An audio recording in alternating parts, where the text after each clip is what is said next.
नमस्कार दोस्तों, welcome to 10x trader. मैं हूं राजेश कुमार और इस चैनल पे मैं बात करता हूं ऐसे स्टॉक्स के बारे में जो शॉर्ट टर्म के अंदर हमें काफ़ी अच्छा खासा प्रॉफिट दे सकते हैं। लेकिन आज ये बात करने वाला हूं मार्केट के डाउनफॉल के बारे में। आप देख सकते हैं निफ्टी हमको कितना अच्छा खासा डाउनफॉल दिखा रहा है। यहाँ पे 1.5% तक का डाउन हो चुका है, यानी कि 384 पॉइंट्स तक डाउन आज निफ्टी हमको होते हुए दिखा रहा है। तो एक बहुत ही अच्छा खासा डाउनफॉल है। अगर हम एक दिन के अंदर देखें, अगर हम बैंक निफ्टी को देखें तो वहाँ भी हमें 1.5% तक का गिरावट मिल रहा है। और आप देख सकते हैं 787 पॉइंट्स तक बैंक निफ्टी गिर चुका है। यही मैं करंट मार्केट में वीडियो बना रहा हूँ। तो मार्केट गिरने का जो रीज़न है वो आप लोगों को पता ही है कि इजराइल में और ईरान में जो वार चल रहा है, जिसकी वजह से ऑयल प्राइसेस में दिक्कत हो सकते हैं, बिजनेस का जो सप्लाई चेन है वो डिस्टर्ब हो सकता है। इसके वजह से जो मार्केट में बहुत अच्छा खासा गिरावट आ रहा है। और ये नॉर्मल सी बात है, जब भी कोई वार का सिचुएशन आता है तो गिरावट आता ही है।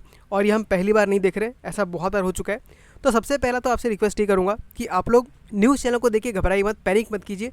अगर आप इक्विटी में ट्रेड कर रहे हैं तो आपको घबराने की कोई बात नहीं है। जिस तरीके से आपका स्टॉक का प्राइस अभी नीचे जाता हुआ दिखाई दे रहा है, उसी स्पीड से आपको आपके प्राइसेस ऊपर जाते हुए भी दिखाई देंगे। लेकिन आपको इस टाइम को जैसे तैसे करके पार करना होगा। हाँ, अगर आपने ऑप्शन ट्रेडिंग करके रखा हुआ है, अगर आपने कुछ डेरिवेटिव पोजीशन लेकर रखा हुआ है, तब आपको डरना बहुत लाजमी है। हो सकता है कि आपको पोजीशन एग्जिट करना पड़े, हो सकता है कि आपको होल्ड करना पड़े।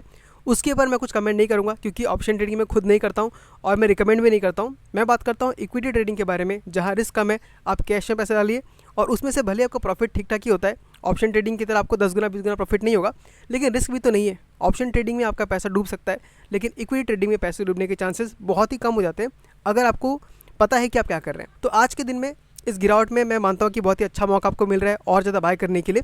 तो मैं डिस्कस करने वाला हूँ ऐसे 4 ETF और 1-2 स्टॉक्स भी देख लेंगे जिनको हम फिलहाल बाय कर सकते हैं, क्योंकि गिरावट में जो बाय करता है उसे ही अच्छा खासा प्रॉफिट होता है। तो सबसे पहले आप मेरा पोर्टफोलियो देख लीजिए। यहाँ पे अराउंड मुझे 2% तक का डाउनफॉल मुझे दिख रहा है। अराउंड 8000 का है, ये बीच में 9000 में चला गया था। तो घबराने वाली कोई बात नहीं है, आप आराम से बैठे रहिए। अब यहाँ पे आप चार्ट में देखिए, जो पहला मैंने चार्ट खोल के रखा हुआ है ये UTI नेक्स्ट 50 का है। यानी नॉर्मली आप जानते हैं निफ्टी 50 होता है, लेकिन निफ्टी 50 के बाद जो 50 कंपनियाँ होती है उनका भी एक इंडेक्स है जिसको हम निफ्टी नेक्स्ट 50 बोलते हैं, और उसी का ETF है UTI नेक्स्ट 50। आप देख सकते हैं करंट प्राइस इसका 80 चल रहा है। और शायद मैंने 1-1.5 साल पहले वीडियो बनाया था, मुझे याद नहीं है। अराउंड 46 के आसपास जब इसका स्टॉक चल रहा था, उस टाइम पे हमने बाय किया था। और 46 से मैंने इसको लगभग 65 के अराउंड अपने पोजीशन का एग्जिट कर लिया था। काफ़ी अच्छा खासा मुझे प्रॉफिट हुआ था, लेकिन उसके बाद मैंने इसमें एंट्री नहीं किया। लेकिन आज आप देख सकते हैं आपको इसमें अच्छा खासा गिरावट मिल रहा है, और यहाँ पे आप फिर से धीरे धीरे एक्यूमुलेशन कर सकते हैं। तो आपको 3% तक का डाउनफॉल दिख रहा है। तो ETF में सबसे अच्छा तरीका वही होता है, जब भी आपको 3, 4 या 5% तक का डाउनफॉल दिखाई दे, आपको आंख बंद करके आपको वहाँ बाइंग करना है। अगर उसके भी नीचे आता है तो आपको घबराना नहीं है, आपको और ज़्यादा बाई करना है वहाँ पे। तो अब देखिए, जहाँ तक मुझे लगता है अगर यहाँ से नीचे आता है तो अपने 50 डेज़ के मूविंग एवरेज को टच कर सकता है। और यहाँ से अगर और नीचे आ भी जाता है तो मान लीजिए खूब बेसी आपको 2-3% का डाउनफॉल और मिलेगा। तो अगर आपके यहाँ बाय करने के बाद और गिर जाता है तो आपको घबराना नहीं है, वहाँ पे और ऐड कीजिए, क्योंकि यहाँ से अगर वो स्टॉक अपने प्रीवियस हाई को टच करता है तो आपको अराउंड 4 से 5% तक का प्रॉफिट हो सकता है। तो पहला ETF है UTI नेक्स्ट 50, इसके ऊपर नज़र बना के रखिए। हम बढ़ते हैं अपने अगले ETF की तरफ, जिसका नाम है InfraBees। अब InfraBees दोस्तों कौन सा ETF है? जो निफ्टी रियल्टी को ट्रैक करता है। यानी हमारे इंडिया में जितना भी रियल्टी कंपनीज़ है, DLF हो गया, लोधा बिल्डर्स हो गया, यानी जो भी रियल एस्टेट में जो कंपनी काम करती हैं, उन सारे कंपनीज़ को मिलाकर एक इंडेक्स बना हुआ है। तो किसी एक पर्टिकुलर कंपनी में इन्वेस्ट करने से बहुत ज़्यादा रिस्क बढ़ जाता है, लेकिन अगर हम किसी ETF में इन्वेस्ट कर दें तो हम लोग का रिस्क बहुत कम हो जाता है। और आप यहाँ पे देख सकते हैं ये अपने हाई से आज हमको ये लगभग 3% के डाउनफॉल में मिल रहा है। तो ऐसा मौका बहुत रेयरली आता है, आपको ऐसे मौके को मिस नहीं करना चाहिए।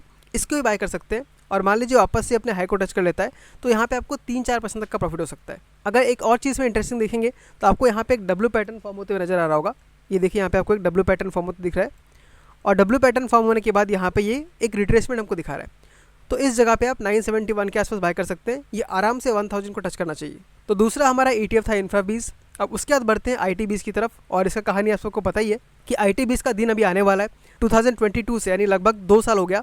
2 साल से स्टॉक ने हमको बहुत अच्छा खासा परफॉर्मेंस नहीं दिया है, लेकिन अब ये स्टॉक मूव करना स्टार्ट कर चुका है। और अगर आपने मेरे पिछले वीडियोस को देखा है तो आपको पता होगा कि इसका टारगेट 52 के आसपास का है। तो यहाँ पे भी आपको अच्छा खासा मौका मिल रहा है। आप गिरावट देखिए अपने हाई से कितना नीचे आ चुका है। इसने हाई अराउंड 46 का लगाया था, और आज हमको ये फिर से 4% के डाउनफॉल में मिल रहा है। तो इस ETF को यहाँ पे ऐड करना बनता है। मैं आपको रिकमेंडेशन तो नहीं दे सकता, लेकिन आपसे मैं ओपिनियन अपना शेयर कर सकता हूँ कि यहाँ पे ऐड करना तो बनता है। इनफैक्ट मैं खुद भी ITBees में यहाँ पे ऐड करने वाला हूँ। और मान लीजिए आप यहाँ पे अगर ऐड कर देते हैं और हमारा टारगेट अगर हिट करता है 52 का, तो आपको 16% तक का रिटर्न मिल सकता है, जो कि अगेन काफ़ी अच्छा खासा रिटर्न होगा। नेक्स्ट हम देख लेते हैं BankBees। अब इसके ऊपर मैंने कुछ दिन पहले ही वीडियो बनाया था, और आप देख सकते हैं हमको वापस से ये 50 डेज़ की मूविंग एवरेज के पास मिल रहा है। तो यहाँ से अगर ले लेते हैं तो आपको जो रिटर्न है वो कुछ ही दिनों के अंदर मान लीजिए और आपको 5% तक का रिटर्न मिलता है। तो मैं बोलता हूँ कि बहुत ही बड़े रिटर्न है। बैंक एफडी से बहुत ही अच्छा रिटर्न आपको मिला है, तो इस मौके को मिस मत कीजिए। बैंक बीज, आईटी बीज, इंफ्रा बीज और हो सके तो निफ्टी बीज, आप इन सारे में इन्वेस्ट कर सकते हैं, क्योंकि ऐसा गिरावट आपको हर दिन नहीं मिलता। ऐसे गिरावट में ही हमको बाइंग करना चाहिए और तभी हम अच्छा खासा एक प्रॉफिटेबल ट्रेडर बन सकते हैं, क्योंकि जो गिरावट में डर के निकल गया वो ट्रेडर तो क्या इन्वेस्टर भी नहीं बन सकता। तो पहला रिक्वेस्ट आपसे ये कर रहा हूँ कि आप लोग को इस गिरावट में डरना नहीं है। अगर कैपिटल है तो इन्वेस्ट कीजिए, नहीं है तो कोई बात नहीं, आराम से होल्ड कीजिए। आज नहीं तो कल वापस से स्टॉक आपका ऊपर बढ़ेगा और आपको फिर से प्रॉफिट देखने मिलेगा। और दूसरा रिक्वेस्ट आपसे ये करता हूँ कि इस वीडियो को लाइक कर दीजिए और चैनल को सब्सक्राइब कर दीजिए, क्योंकि उससे मुझे बहुत मोटिवेशन मिलता है और मैं ऐसे वीडियोस को कंटिन्यूसली बनाते रह पाता हूँ। आई होप आपके अंदर का डर थोड़ा कम हुआ होगा। आप मेरा पोर्टफोलियो भी देख लीजिए, सबका पोर्टफोलियो बराबर ही गिर रहा है, आप देख सकते हैं। वापस से पोर्टफोलियो रिकवर भी कर रहा है, तो ये नॉर्मल सी बात है। अगर ये 10,000 भी गिर जाए, 12,000 भी गिर जाए, तो भी मुझे कोई फ़र्क नहीं पड़ेगा, क्योंकि जो स्टॉक्स है वो मैंने उनके ऊपर अच्छा खासा रिसर्च करके रखा हुआ है और मुझे पता है कि वो आज नहीं तो कल ग्रोथ दिखाएंगे ही दिखाएंगे।